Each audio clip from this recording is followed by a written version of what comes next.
Hi ವಿದ್ಯಾರ್ಥಿಗಳೇ, ತಮಗೆಲ್ಲ sunshine tutorial ಹಬ್ಗೆ ಸ್ವಾಗತ. ನಾವೆಲ್ಲರೂ ಮನೆಯಲ್ಲಿ ಸಮಯವನ್ನ ಕಳೆಯುತ್ತಾ ಇದ್ದೇವೆ. ಆ ಸಮಯವನ್ನ ನಾವೆಲ್ಲರೂ ಸದುಪಯೋಗಪಡಿಸಿಕೊಳ್ಳಬೇಕಾಗಿದೆ. ಆದ್ದರಿಂದ ನಮ್ಮ ಸನ್ಶೈನ್ ಟ್ಯುಟೋರಿಯಲ್ ಚಾನೆಲ್ ಅಲ್ಲಿ ತಮಗೆಲ್ಲ ಒಂದು ಅವಕಾಶವನ್ನ ಒದಗಿಸುವುದಕ್ಕಾಗಿ ನಮ್ಮೆಲ್ಲರ ಒಂದು ಸಣ್ಣ ಪ್ರಯತ್ನ. ಇಂದಿನಿಂದ ನಮ್ಮ ಕ್ಲಾಸಲ್ಲಿ ಗಣಿತ ವಿಷಯದ ಬೇಸಿಕ್ ಕಾನ್ಸೆಪ್ಟ್ಗಳನ್ನು ಹೇಳಿಕೊಡಲಾಗುವುದು. ಆದ್ದರಿಂದ ದಯವಿಟ್ಟು ಎಲ್ಲ ವಿದ್ಯಾರ್ಥಿಗಳು ಇದನ್ನು ಸದುಪಯೋಗಪಡಿಸಿಕೊಳ್ಳಬೇಕು. ಸೊ ತಡ ಯಾಕೆ, let's begin with the class.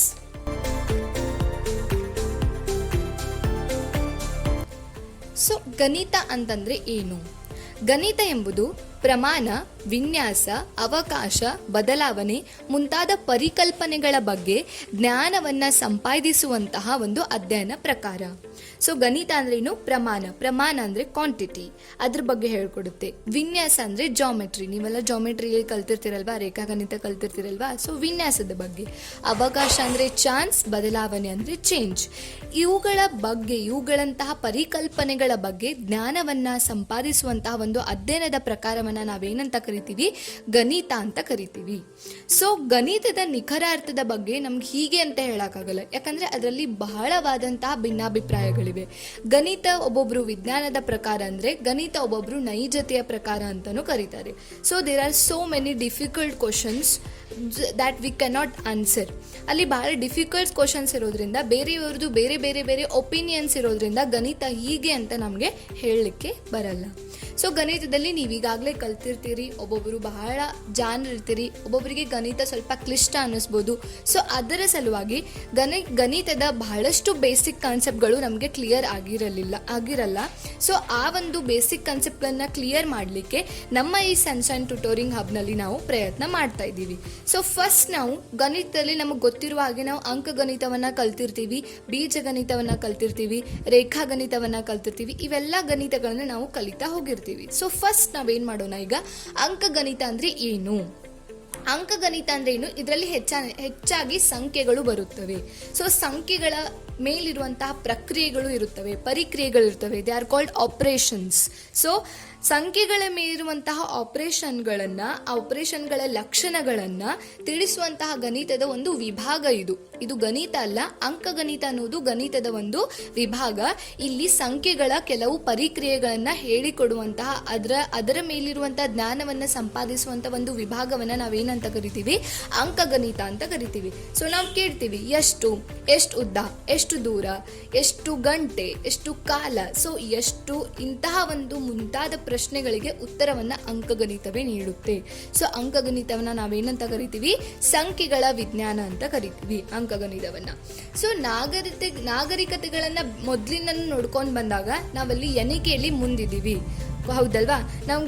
ನಾವು ಚಿಕ್ಕಂದಿ ಇರುವಾಗಲೇ ನಮ್ಗೇನ್ ಮಾಡ್ತಾರೆ, ಎಣಿಸ್ಲಿಕ್ಕೆ ಕಲಿಸ್ತಾರೆ, ಸಂಖ್ಯೆಗಳ ಜ್ಞಾನವನ್ನ ಕೊಡ್ತಾರೆ. ನಮಗೆ ಒಂದು ಹಕ್ಕಿ, ಒಂದು ರೊಟ್ಟಿ, ಒಂದು ಚಾಕ್ಲೇಟು, ಹೀಗೆ ನಮಗೆ ಎಣಿಸ್ಲಿಕ್ಕೆ ಬರೋ ಹಾಗೆ ನಮಗೆ ಸಣ್ಣಂದಿನಿಂದ ಇರುವಾಗಲೇ ನಮ್ಗೇನ್ ಮಾಡ್ತಾರೆ, ಅಂಕಗಣಿತದ ಬಗ್ಗೆ ಜ್ಞಾನವನ್ನ ಕೊಡ್ತಿರೋದ್ರಿಂದ ನಮ್ಗೆ ಅಂಕಗಣಿತ ತುಂಬಾ ಸಲೀಸು ಅನಿಸ್ಬಿಡುತ್ತೆ. ಬಟ್ ಅಂಕಗಣಿತದಲ್ಲೂ ಬೇರೆ ಬೇರೆ ತರನಾದಂತಹ ವಿಭಾಗಗಳಿವೆ. ಅಂಕಗಣಿತದಲ್ಲಿಯೂ ನಾವು ಇನ್ನೂ ಕಂಡುಹಿಡ್ಕೋಬೇಕಾದಂತಹ ಅಥವಾ ಕಲಿಬೇಕಾದಂತಹ ತುಂಬಾ ಕಾನ್ಸೆಪ್ಟ್ಗಳು ಅಂಕಗಣಿತದಲ್ಲಿ ಇರುತ್ತೆ. ಸೊ ನಾವು ಪ್ರಾಥಮಿಕ ಶಾಲೆಯಲ್ಲಿಯೇ ಇವನ್ನೆಲ್ಲ ಕಲಿಯೋದ್ರಿಂದ ನಮಗೆ ಎಣಿಕೆಯಲ್ಲಿ ಬಹಳಷ್ಟು ತೊಂದರೆಗಳಂತೂ ಬರಲ್ಲ. ಸೊ ಅಕ್ಷರಶಃ ಏನು ಎಣಿಕೆಯ ಕಲೆ ಅಥವಾ ಎಣಿಕೆಯ ಕೌಶಲ್ಯವನ್ನೇ ಏನಂತ ಕರಿತೀವಿ ನಾವು? ಅಂಕಗಣಿತ ಅಂತ ಕರಿತೀವಿ. ಅಥವಾ ಸಂಖ್ಯೆಗಳ ಗಣನೆಯನ್ನೇ ನಾವೇನಂತ ಕರಿತೀವಿ? ಅಂಕಗಣಿತ ಅಂತ ಕರಿಬಹುದು. ಅಥವಾ ಅಂಕೆಗಳನ್ನು ಉಪಯೋಗಿಸಿ ಎಣಿಸುವ ಕಲೆ ಮತ್ತು ಕೌಶಲ್ಯ. ಕಲೆ ಅಂದ್ರೆ ಆರ್ಟ್, ಕೌಶಲ್ಯ ಅಂದ್ರೆ ಸ್ಕಿಲ್. ಆ ಒಂದು ಎಣಿಸುವಂತಹ ಆರ್ಟ್ ಮತ್ತು ಸ್ಕಿಲ್ ಅನ್ನ ಏನಂತ ಕರಿತೀವಿ ನಾವು? ಅಂಕಗಣಿತ ಅಂತ ಕರಿತೀವಿ. ಸೊ ನಿಮಗೆ ಅಂಕಗಣಿತದ ಬಗ್ಗೆ ನಾನು ಸ್ವಲ್ಪ ಅಲ್ಲಿ ಬ್ರೀಫ್ಲಿ ಎಕ್ಸ್ಪ್ಲೇನ್ ಮಾಡಿದ್ದೀನಿ, ನಾನು ನಿಮಗೆ ತಿಳಿದಿದೆ ಅಂತ ಅನ್ಸುತ್ತೆ. ಈಗ ಮುಂದಿನ ಕಾನ್ಸೆಪ್ಟಿಗೆ ನಾವು ಹೋಗೋಣ. ಸೊ ಅಂಕೆಗಳ ಉಗಮ ಆದ್ಮೇಲೆ ನಮ್ಗೇನು ಬಂತು? ನೆಕ್ಸ್ಟ್ ಕಾನ್ಸೆಪ್ಟು 10ರ ಮೂಲಮಾನ ಪದ್ಧತಿ. 10ರ ಮೂಲಮಾನ ಪದ್ಧತಿ ಅಂದ್ರೆ ಏನು? ಸಂಖ್ಯೆಗಳನ್ನು ನಾವೇನ್ ಮಾಡೋದು? 10ರ ಘಾತದಲ್ಲಿ ಬರೆಯುತ್ತಾ ಹೋಗೋದು. ಸೊ ನಮಗೆ ಗೊತ್ತು ಮೂಲ ಅಂಕಿಗಳು ಯಾವ್ಯಾವು? 1 2 3 4 5 6 7 8 9 and 0. There is no 10. ನಾವು 10 ಮುಂದೆ ಬರೀತಾ ಹೋಗ್ತೀವಿ. ಈ ಅಂಕಿಗಳನ್ನು ಉಪಯೋಗಿಸ್ಕೊಂಡು, ಈ 10 ಅಂಕಿಗಳನ್ನ ಉಪಯೋಗಿಸ್ಕೊಂಡು ನಾವೇನು ಮಾಡ್ಬೋದು, ಸಣ್ಣ ಭಿನ್ನರಾಶಿ ಸಂಖ್ಯೆಯಿಂದ ದೊಡ್ಡ ಸಂಖ್ಯೆವರೆಗೂ ಬರಿಬೋದು. ಸೊ ಇವು ಅಂಕಿಗಳು, ಎಣಿಕೆಯ ಸಂಕೇತಗಳು ಅಂತಾನು ಕರಿಬೋದು. ಕನ್ನಡ ಅಂಕಿಗಳು ನಿಮಗೆ ಗೊತ್ತಿರ್ಬೋದು, 1 2 3 4 5 6 7 8 9 ಮತ್ತು 0. ಇವು 10 ಅಂಕಿಗಳನ್ನು ಕೂಡಿ ನಾವೇನು ಮಾಡಿದ್ದೀವಿ, ದೊಡ್ಡ ಸಂಖ್ಯಾ ಪದ್ಧತಿಯನ್ನೇ ರಚಿಸಿದ್ದೀವಿ. ಸೊ ಯಾವಾಗ ನಮಗೆ ಇವುಗಳ ಬಗ್ಗೆ ಕನ್ಸೆಪ್ಟ್ ಬಗ್ಗೆ ಗೊತ್ತಿರಲಿಲ್ಲ, ಯಾವಾಗ ಇವುಗಳ ಜ್ಞಾನ ಬಗ್ಗೆ ಗೊತ್ತಿರಲಿಲ್ಲ, ಅದಕ್ಕಿಂತ ಮೊದಲು ನಾವೇನು ಬಳಸ್ತೀವಿ, ರೋಮನ್ ಅಂಕಿಗಳನ್ನ ಬಳಸ್ತಿದ್ವಿ. ಸೊ ಅದೆಲ್ಲ ಬದಿಗಿಟ್ರು. ಸೊ ಫಸ್ಟ್ ನಾವೀಗಿಲ್ಲಿ ನಮ್ಮ ಅಂಕಿಗಳ ಪ್ರಕಾರ ನಾವು ಮೊದಲೇನು ಕಲ್ತಿದ್ದು, ದಶಮಾನ ಪದ್ಧತಿ. ದಶಮಾನ ಪದ್ಧತಿ ಅಂದ್ರೆ ಏನು, ಸಂಖ್ಯೆಗಳನ್ನು 10ರ ಘಾತದಲ್ಲಿ ಬರೆಯುವಂತಹ ಒಂದು ಪದ್ಧತಿ. ಸೊ ಆ ಒಂದು 10 ಅಂಕಿಗಳನ್ನ ಬಳಸ್ಕೊಂಡು, ಅಂಕಿ ಬೇರೆ ಸಂಖ್ಯೆ ಬೇರೆ. ಓಕೆ, ಅಂಕಿ ಅಂತಂದ್ರೆ ನಾವು ಯಾವ ಕಾಮ ಹಾಕಿ ಬರಿತೀವಲ್ಲ ಅವು ಅಂಕಿ. ಇವು 10 ಅಂಕಿಗಳನ್ನ ಉಪಯೋಗಿಸ್ಕೊಂಡು ನಾವು ದೊಡ್ಡ ದೊಡ್ಡ ಸಂಖ್ಯೆಗಳನ್ನ ಬರಿಬೋದು. ಸಣ್ಣ ಭಿನ್ನ ರಾಶಿಯಿಂದ ಇಲ್ಲಿ ಕೊಟ್ಟಿದ್ದಾರೆ, ಇವುಗಳನ್ನ ಉಪಯೋಗಿಸಿ ಸಣ್ಣ ಭಿನ್ನ ರಾಶಿಯಿಂದ ಎಷ್ಟೇ ದೊಡ್ಡ ಸಂಖ್ಯೆಯನ್ನಾದರೂ ಬರಿಬೋದು. ಅವುಗಳ ಮೌಲ್ಯವು ಏನಾಗುತ್ತೆ, ಸ್ಥಾನ ಬೆಲೆ ಮೂಲಕ ನಾವೇನ್ ಮಾಡ್ಕೊತ ಹೋಗ್ತೀವಿ, ಅವುಗಳ ಮೌಲ್ಯವನ್ನ ಬರಿತಾ ಹೋಗ್ತೀವಿ. ಸೊ ನಿಮ್ಗೇನು ಗೊತ್ತಿರ್ಬೋದು, ಈ 10 ಅಂಕಿಗಳನ್ನ ಬಳಸ್ಕೊಂಡು, ಈ ಒಂದು ದಶ ಸಂಖ್ಯೆಗಳನ್ನ ಬಳಸ್ಕೊಂಡು ನಾವೇನು ಮಾಡ್ಬೋದು, ಸಣ್ಣ ಭಿನ್ನ ರಾಶಿಯಿಂದ ಎಷ್ಟೇ ದೊಡ್ಡ ಸಂಖ್ಯೆಯನ್ನಾದರೂ ಬರಿಬೋದು. ಇದನ್ನು ನೀವು ಮೇನ್ ಇಂಪಾರ್ಟೆಂಟನ್ನು ಇದನ್ನು ತಲೆಯಲ್ಲಿ ಇಟ್ಕೋಬೇಕು. ಆಮೇಲೆ ನಮ್ಗೆ ಏನು ಗೊತ್ತಾಗುತ್ತೆ, ಇದು ಒಂದು ಅಂಕಿಗಳಿಂದ ನಾವು ಸ್ಥಾನ ಮೌಲ್ಯ ವ್ಯವಸ್ಥೆ ಅಥವಾ ಸ್ಥಾನ ಬೆಲೆ ಒಂದು ಕೋಷ್ಟಕವನ್ನು ರಚಿಸ್ತೀವಿ. ಹೇಗೆ ರಚಿಸ್ತೀವಿ, ಬಿಡಿ, 10, 100, 1000, 10,000, ಲಕ್ಷ, 10 ಲಕ್ಷ, ಕೋಟಿ ಆ್ಯಂಡ್ 10 ಕೋಟಿ, 100 ಕೋಟಿ, ಹೀಗೆ ಸಾಕ್ತಾ ಹೋಗುತ್ತೆ. ಹೇಗೆ ನಾವು ಒಂದೊಂದು ಅಂಕಿಗಳನ್ನು ಇದರೊಳಗೆ ಹಾಕ್ಕೊಂಡು ಹೋಗ್ತೀವಿ, ಹಾಗಾಗಿ ಅದರ ಬೆಲೆ ಏನಾಗ್ಕೊಂತ ಹೋಗ್ತೈತಿ, ಹೆಚ್ಚಾಗುತ್ತಾ ಹೋಗುತ್ತೆ. ಸೊ ನಿಮಗೆ ಗೊತ್ತಿರ್ಬೋದು, ಇದಕ್ಕೆ ಏನಂತ ಕರಿತೀವಿ ನಾವು, ಸ್ಥಾನ ಬೆಲೆ ಕೋಷ್ಟಕ ಅಂತ ಕರಿತೀವಿ ಅಥವಾ ಸ್ಥಾನ ಮೌಲ್ಯ ವ್ಯವಸ್ಥೆ ಅಂತಾನು ಕರಿತೀವಿ. ಹೀಗೆ ಒಂದೊಂದು ಸಂಖ್ಯೆಗಳನ್ನ ನಾವು ಎಡಕ್ಕೆ ಹೆಚ್ಚಾಕೊಂತ ಹೋಗ್ತೀವಿ, ಒಂದು ಸ್ಥಾನ ಎಡಕ್ಕೆ ಸರಿಯುತ್ತಾ ಹೋಗುತ್ತೆ. ಹಾಗಾಗಿ 10ರಂತೆ ಆ ಒಂದು ಸಂಖ್ಯೆ ಬೆಲೆ ಹೆಚ್ಚಾಗುತ್ತಾ ಹೋಗುತ್ತೆ. ಹೆಂಗೆ ನಾ ಹೇಳ್ತೀನಿ ನಿಮಗೆ. ಈಗ ಇಲ್ಲಿ ಒಂದು ಸಂಖ್ಯೆನ ಬರೆದಾಗ ಇದೇನಿರುತ್ತೆ, 1 ಇರುತ್ತೆ. ಅದೇ ಒಂದನ್ನು ನಾವು ಈ ಕಡೆ ಹಾಕಿದ್ವಿ ಅಂತಂದ್ರೆ, ಒಂದು ಎಡಕ್ಕೆ ನಾವು ಮತ್ತೆ ಒಂದು ಸಂಖ್ಯೆ ಹಾಕಿದ್ವಿ ಅಂದರೆ ಅದ್ರ ಬೆಲೆ ಏನಾಯಿತು, 10 ಆಯಿತು. ಸೊ 10ರ ಘಾತದಲ್ಲಿ ಹೆಚ್ಚಾಗುತ್ತಾ ಹೋಗುತ್ತೆ. ಸೊ ನೆಕ್ಸ್ಟ್ ಏನು ಮಾಡ್ತೀವಿ, ನೆಕ್ಸ್ಟ್ ಇದರಲ್ಲಿ 211 ಬರಿಬೋದು. ನೆಕ್ಸ್ಟ್ 4311 ಬರಿಬೋದು. ನೆಕ್ಸ್ಟ್ 54,328 ಬರಿಬೋದು. ಹೀಗೆ ಒಂದೊಂದೊಂದೊಂದು ಎಡಕ್ಕೆ ಹೋದಂಗೆ ಇದರಲ್ಲಿ 10ರ ಘಾತದಲ್ಲಿ ಏನಾಗುತ್ತೆ, ಇದು ಹೆಚ್ಚಾಗುತ್ತಾ ಹೋಗುತ್ತೆ. ಹೆಂಗೆ 10ರ ಘಾತದಲ್ಲಿ ಹೆಚ್ಚಾಗುತ್ತೆ ಅನ್ನೋದನ್ನ ನೆಕ್ಸ್ಟ್ ಕನ್ಸೆಪ್ಟಲ್ಲಿ ನಾವು ನೋಡ್ತೀವಿ. ಸೊ ನೀವಿಲ್ಲಿ ನೋಡ್ತಿರೋ ಹಾಗೆ ನಾವೇನು ಮಾಡಿದ್ದೀವಿ, ಇಲ್ಲಿ ದಶಮಾನ ಸ್ಥಾನದ ಹೆಸರಿದೆ. ಏಕ ಅಂದರೆ ಇಲ್ಲಿ ಬಿಡಿ ಅಂತ ಓದಬೇಕು. ಬಿಡಿ, ದಶ ಅಂದರೆ 10, ಶತ ಅಂದರೆ 100. ಇದ್ರ ಬಗ್ಗೆ ನಿಮ್ಗೆ ಗೊತ್ತಿರುತ್ತೆ. ಏಕ ಅಂದರೆ ಬಿಡಿ, 10, 100, 1000, 10,000, ಲಕ್ಷ, 10 ಲಕ್ಷ, ಕೋಟಿ, 10 ಕೋಟಿ, 100 ಕೋಟಿ ಅಂಡ್ ಸಹಸ್ರ ಕೋಟಿ. ಸಹಸ್ರ ಕೋಟಿ ಅಂದರೆ 1000 ಕೋಟಿ. ಇಲ್ಲಿ ಸಂಖ್ಯೆಗಳಲ್ಲಿ ನಾವು ಬರೆದಿದ್ದೀವಿ, ಇಲ್ಲಿ 10ರ ಘಾತದಲ್ಲಿ ಬರೆದಿದ್ದೀವಿ. ಇದು 10ರ ಘಾತ 1, 10ರ ಘಾತ 2, 10ರ ಘಾತ 3. 10ರ ಘಾತದಲ್ಲಿ ಒಂದೊಂದು ಏನಾಗುತ್ತಾ ಹೋಗುತ್ತೆ, ಹೆಚ್ಚಾಗುತ್ತಾ ಹೋಗುತ್ತೆ. ಇದನ್ನು ನಾವು ಇಲ್ಲಿ ಘಾತ ಸಂಖ್ಯೆಗಳಲ್ಲಿ ಒಂದು ನೋಡಬಹುದು. ಸೊ ಬಿಡಿ ಸ್ಥಾನವನ್ನು ಬರೆಯೋದಾದ್ರೆ ಇದಕ್ಕೇನಿರುತ್ತೆ, 10ರ ಘಾತ 0 ಇರುತ್ತೆ.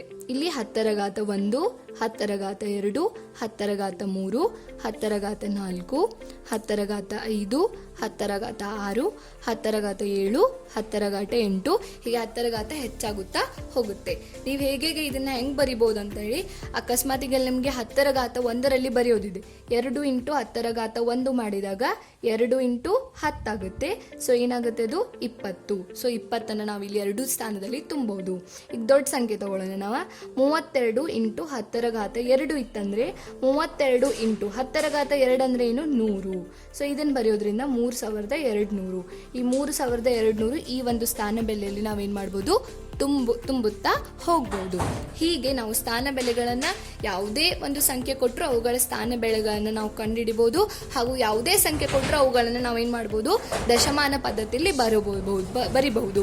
ಸೊ ಇಲ್ಲೇ ನೋಡಿ 211 ಇದೆ. 211 ಹೇಗೆ ಬರೆಯೋಕ್ಕಾಗುತ್ತೆ, 2 ಇಂಟು 10ರ ಘಾತ 2 ಪ್ಲಸ್ 1 ಇಂಟು 10ರ ಘಾತ 1 ಪ್ಲಸ್ 1 ಇಂಟು 10ರ ಘಾತ 0. ನೀವು ಯಾವಾಗಲೂ ಒಂದು ನೆನಪಿಟ್ಕೋಬೇಕು, ಯಾವಾಗಲೂ ಎನಿಥಿಂಗ್ ರೇಸ್ ಟು 0 ಅಂದರೆ ಯಾವುದೇ ಸಂಖ್ಯೆ ರೇಸ್ ಟು 0 ಇದ್ದರೆ ಅದರ ಒಂದು ಬೆಲೆ ಏನಾಗಿರುತ್ತೆ, ಆವಾಗೂ 1 ಆಗಿರುತ್ತೆ. ಸೊ ನೋಡಿ ಇಲ್ಲಿ 2ರ ಘಾತ 10ರ ಘಾತ 2 ಅಂದ್ರೆ ಏನು 100. ಸೊ ಪ್ಲಸ್ 1 ಇಂಟು 10ರ ಘಾತ 1 ಅಂದರೆ 10 ಪ್ಲಸ್ 1 ಇಂಟು ನಾ ಹೇಳಿದ್ನಲ್ಲ ಯಾವುದೇ ಸಂಖ್ಯೆ anything raise to 0 is always 1. ಇದನ್ನು ನೀವು ಜ್ಞಾಪಕದಲ್ಲಿ ಇಟ್ಕೋಬೇಕು. ಸೊ 2 ಇಂಟು 100 ಅಂದರೆ 200 ಪ್ಲಸ್ 1 ಇಂಟು 10 ಅಂದರೆ 10 ಪ್ಲಸ್ 1 ಇಂಟು 1 ಅಂದರೆ 1. ಸೊ ಇದನ್ನೇ ನೀವೆಲ್ಲ ಕೂಡಿಸಿದಾಗ ಮತ್ತೇನು ಬರುತ್ತೆ 211 ಬರುತ್ತೆ. So LHS is equals to RHS. So ಯಾವುದೇ ಸಂಖ್ಯೆಯನ್ನು ಕೊಟ್ಟರು ನೀವು ಅದನ್ನು ಎದರಲ್ಲಿ ಬರಿಬೋದು 10ರ ಘಾತದಲ್ಲಿ ಬರಿಬೋದು. ನೀವು ಸಹ ಏನು ಮಾಡಿ ಮನೆಯಲ್ಲಿ ಯಾವುದೇ ಆದರೂ ಒಂದು ಸಂಖ್ಯೆಯನ್ನು ತಗೊಂಡು 10ರ ಘಾತದಲ್ಲಿ ಬರುವಂತಹ ಪ್ರಯತ್ನವನ್ನು ಮಾಡಿ. ಸೊ ಇನ್ನೂ ಒಂದು ಎಕ್ಸಾಂಪಲ್ ನಾನು ನಿಮಗೆ ಕೊಡಲಿಕ್ಕೆ ಇಷ್ಟಪಡ್ತೀನಿ. ಸೊ ರ್ಯಾಂಡಮ್ ಆಗಿ ನಾನು ಒಂದು ಅಂಕೆಯನ್ನು ತೊಗೊಳ್ತಾ ಇದ್ದೀನಿ. ಸೊ 5438 ಹೀಗೆ ಒಂದು ಅಂಕೆಯನ್ನು ತೊಗೊಂಡಾಗ ಇದನ್ನು 10ರ ಸ್ಥಾನಬೆಲೆ ರೂಪದಲ್ಲಿ ಹೇಗೆ ಬರಿಬೇಕು? ಸೊ ಏನಾಗುತ್ತೆ ನೋಡಿ, ಫಸ್ಟ್ 5 ಬರ್ಕೋಬೇಕು, ನೆಕ್ಸ್ಟ್ 1. ಈಗ 5ರ ಮುಂದೆ ಎಷ್ಟು ಸಂಖ್ಯೆಗಳಿವೆ? 3 ಸಂಖ್ಯೆಗಳಿರೋದ್ರಿಂದ 10ರ ಘಾತ 3 ಹೀಗೂ ಬರ್ಕೋಬೋದು. ಸೊ ಓಕೆ, 4 ಇಂಟು 10ರ ಘಾತ 2, ಯಾಕಂದರೆ 4ರ ಮುಂದೆ ಎಷ್ಟು ಸಂಖ್ಯೆಗಳಿವೆ? 2 ಸಂಖ್ಯೆಗಳಿವೆ.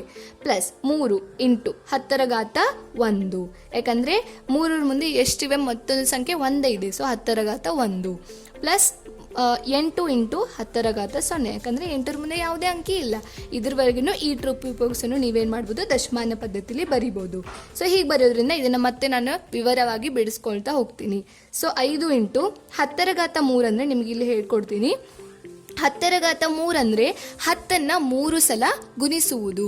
ಸೊ 10ನ್ನು 3 ಸಲ ಗುಣಿಸೋದಂದ್ರೆ ಏನು? 10 ಇಂಟು 10 ಇಂಟು 10.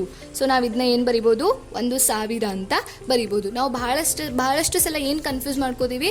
10ರ ಘಾತ 3 ಅಂದರೆ 10 ಇಂಟು 3 30 ಅಂತ ಬರೆಯುವಂಥ ಒಂದು ಗಡ್ಬಡಿಯಲ್ಲಿ ಅಥವಾ ಏನಾದರೂ ಕನ್ಫ್ಯೂಸ್ ಆಗಿ ಆ ಒಂದು ಕನ್ಸೆಪ್ಟಲ್ಲಿ ಹೋಗಿರ್ತೀವಿ. ಬಟ್ ಘಾತ ಸಂಖ್ಯೆಗೆ ಬಂದಾಗ ನೀವೇನು ನೆನ್ಪಿಡ್ಬೇಕಂದ್ರೆ ಆ ಒಂದು ಸಂಖ್ಯೆಯನ್ನು ಅಷ್ಟು ಬಾರಿ ಗುಣಿಸ್ಬೇಕು. ಸೊ 10ರ ಘಾತ 3 ಅಂದರೆ ಏನು? 10 ಇಂಟು 10 ಇಂಟು 10 1000. ಸೊ ಇದು 1000 ಆಗುತ್ತೆ. ಪ್ಲಸ್ 10ರ ಘಾತ 2 ಅಂದರೆ ಏನು? 10ನ್ನು 2 ಸಲ ಗುಣಿಸೋದು. ಸೊ ಏನಾಗುತ್ತೆ? 10 ಇಂಟು 10 ಇದು 100 ಆಗುತ್ತೆ. So 4 into 100. 10ರ ಘಾತ 1 ಅಂದರೆ 10, ಆಮೇಲೆ 8ರ ಘಾತ 8 ಇಂಟು 10ರ ಘಾತ 0. ನಾನು ನಿಮ್ಗಾಗಲೇ ಹೇಳಿದಂಗೆ anything raise to 0 is always 1. A raise to 0 is always 1. Anything ಯಾವುದೇ ಸಂಖ್ಯೆ ಹಾಕ್ಬೋದು ನೀವು. ಇಲ್ಲಿ 1 ಲಕ್ಷ ಹಾಕಿದ್ರೂ ಅದರ ರೇಸ್ ಟು 0 ಇದ್ರೂ ನಿಮ್ಗೇನಾಗುತ್ತೆ? ಅದರ ಒಂದು ಸಂಖ್ಯೆ, ಅದರ ಬೆಲೆ ಯಾವಾಗಲೂ 1 ಆಗಿರುತ್ತೆ. ಸೊ ಈಗ ಮತ್ತೆ ನೀವು ಕೂಡಿಸಿದಾಗ 5000 plus 4 into 100 400, 3 into 10 30 plus 8 into 1 8. ಮತ್ತೆ ಒಂದು ಕೂಡಿಸಿದಾಗ ಏನು ಬರುತ್ತೆ ನಿಮಗೆ? 5438. ಹೀಗೆ ನೀವು ದಶಮಾನ ಪದ್ಧತಿಯಲ್ಲಿ ಯಾವುದೇ ಅಂಕಿ ಕೊಟ್ಟರು ಬರಿಬಹುದು. ಸೊ ಅಂಕಗಣಿತದಲ್ಲಿ ಎಲ್ಲ ಕಾಮನ್ ಕನ್ಸೆಪ್ಟ್ ನೀವೆಲ್ಲ ಈಗಾಗಲೇ ಕಲ್ತಿರ್ತೀವಿ, ಬಟ್ ಆದರೂ ನಾನು ನಿಮಗೆ ಹೇಳ್ಕೊಡ್ಲಿಕ್ಕೆ ಪ್ರಯತ್ನ ಮಾಡಿದ್ದೀನಿ. ಸೊ ಮತ್ತೆ ನೀವು ಅಂಕಗಣಿತದಲ್ಲಿ ಸಂಕಲನವನ್ನು ಕಲ್ತಿರ್ತೀರಿ, ವ್ಯವಕಲನವನ್ನು ಕಲ್ತಿರ್ತೀರಿ, ಗುಣಾಕಾರ, ಭಾಗಾಕಾರ, ಇವನ್ನೆಲ್ಲ ಈ ಪ್ರಕ್ರಿಯೆಗಳಿಗೆ ಸಂಬಂಧಿಸಿದಂಥ ಎಲ್ಲ ಒಂದು ಕ್ರಿಯೆಗಳನ್ನು ಕಲ್ತಿರ್ತೀರಿ. ಭಿನ್ನರಾಶಿ ಸಂಕಲನ, ಭಿನ್ನರಾಶಿ ವ್ಯವಕಲನ, ಗುಣಾಕಾರ ಅದನ್ನು ಕಲ್ತಿರ್ತೀರಿ. ಧನಾತ್ಮಕ ಸಂಖ್ಯೆ ಅಂದ್ರೆ ಏನು, ಋಣಾತ್ಮಕ ಸಂಖ್ಯೆ ಅಂದ್ರೆ ಏನು, ಭಿನ್ನರಾಶಿ ಅಂದರೆ ಏನು, ಇವನ್ನೆಲ್ಲ ಕಲ್ತಿರ್ತೀರಿ. ಆದರೂ ಅವುಗಳ ಬಗ್ಗೆ ನಾವು ನೆಕ್ಸ್ಟ್ ಕ್ಲಾಸಲ್ಲಿ ಏನು ಮಾಡ್ತೀನಿ ನಿಮಗೆ ಎಕ್ಸ್ಪ್ಲೇನ್ ಮಾಡ್ತೀರಿ. ಅದ್ರ ಜೊತೆಗೆ ಸ್ವಾಭಾವಿಕ ಸಂಖ್ಯೆ ಅಂದರೆ ಏನು, ಪೂರ್ಣ ಸಂಖ್ಯೆ ಅಂದರೆ ಏನು, ಅವಿಭಾಜ್ಯ ಸಂಖ್ಯೆ ಅಂದರೆ ಏನು, ಇವುಗಳ ಕನ್ಸೆಪ್ಟ್ಗಳ ಬಗ್ಗೆಯೂ ನಿಮಗೆ ತಿಳ್ಕೊಳ್ಳೇಬೇಕಾಗಿದೆ. ಇವುಗಳಿಲ್ಲದೆ ಮುಂದೆ ನಿಮಗೆ ಬೇಸಿಕಲಿ ತುಂಬ ಪ್ರಾಬ್ಲಮ್ ಬರ್ಬೋದು. ಸೊ ಅವುಗಳ ಬಗ್ಗೆ ನಾನು ಏನು ಮಾಡ್ತೀನಿ ನೆಕ್ಸ್ಟ್ ಕ್ಲಾಸಲ್ಲಿ ಹೇಳ್ಕೊಡ್ತೀನಿ. ಸೊ ಇವತ್ತಿನ ಕ್ಲಾಸ್ ಅಟೆಂಡ್ ಮಾಡಿದ್ದಕ್ಕೆ ತಮಗೆಲ್ಲ ತುಂಬ ತುಂಬ ಧನ್ಯವಾದಗಳು. So let's meet in next class. Bye. And ಮತ್ತೆ ಒಂದು ವಿಷಯ, ಎಲ್ಲರೂ ಮನೆಯಲ್ಲಿರಿ, ಕಲಿತಾ ಇರಿ. So stay home, stay safe.